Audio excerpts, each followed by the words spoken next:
বন্ধুরা আপনাদের সবাইকে স্বাগতম আমাদের আজকের বিশেষ পর্বে। আমরা এমন কিছু ড্যাম বা বাঁধ সম্পর্কে কথা বলবো যা শুধু তাদের বিশাল আকৃতি ও ক্ষমতার জন্যই নয়, বরং সম্ভাব্য বিপদের কারণেও বিশ্বজুড়ে আলোচিত। এই ড্যামগুলোর পিছনে যেমন রয়েছে অসাধারণ প্রযুক্তি, তেমনই রয়েছে অগণিত ঝুঁকি।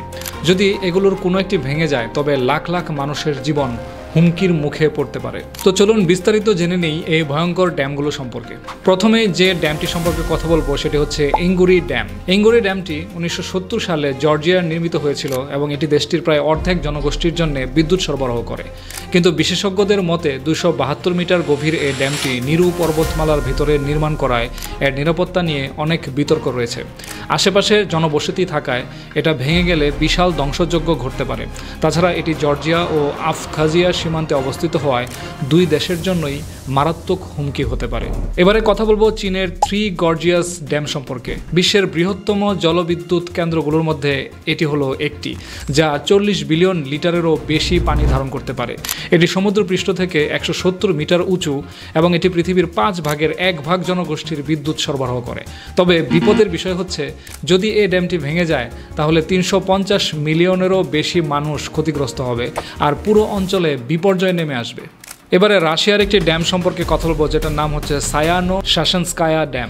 রাশিয়ার সবচেয়ে উঁচু ড্যামগুলোর মধ্যে এটি অন্যতম, কিন্তু নির্মাণের সময় সোভিয়েত ইউনিয়নের কিছু ভুল হিসাবের কারণে এটি 2009 সালে বড় ধরনের দুর্ঘটনার শিকার হয়।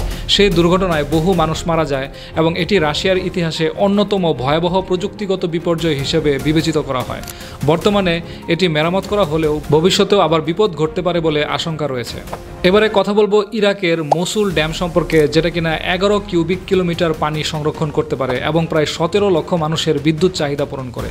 কিন্তু এই ড্যামের প্রধান সমস্যা হচ্ছে এটি ভঙ্গুর অবস্থায় রয়েছে এবং এর আশেপাশের ফসলি জমি ও নগর এলাকা পানিতে নিমজ্জিত হওয়ার ঝুঁকিতে রয়েছে। ভয়াবহ ব্যাপার হচ্ছে ড্যামটি ভেঙে গেলে বাগদাদ শহর কয়েক ঘন্টার মধ্যে প্লাবিত হতে পারে। এবারে কথা বলবো চীনের শাওন ড্যাম সম্পর্কে।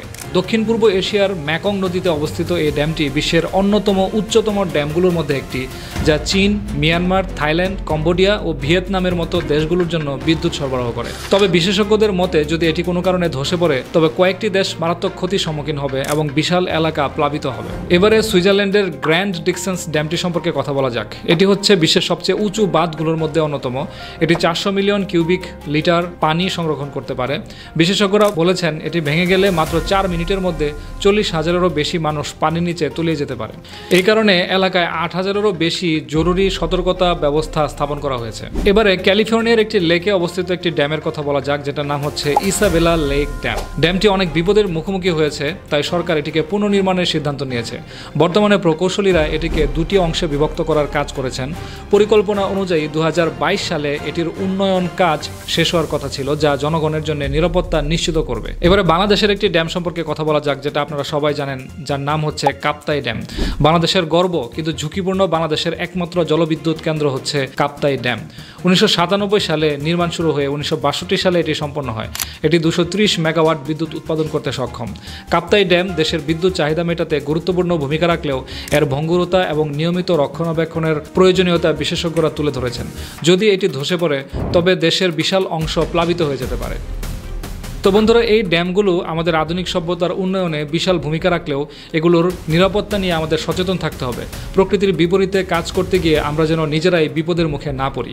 তাই বিজ্ঞান ও প্রযুক্তির মাধ্যমে এসব বাঁধের সঠিক রক্ষণাবেক্ষণ ও ঝুঁকিগুলো মোকাবেলা করা অত্যন্ত গুরুত্বপূর্ণ। আপনাদের এই ভিডিওটি কেমন লাগলো? যদি ভালো লেগে থাকে তাহলে অবশ্যই লাইক করবেন, কমেন্ট করবেন, শেয়ার করবেন এবং চ্যানেলটি সাবস্ক্রাইব করে রাখবেন। পরবর্তী ভিডিও দেখার আমন্ত্রণ জানিয়ে আজকের মতো এখানে শেষ করছি। আল্লাহ হাফেজ।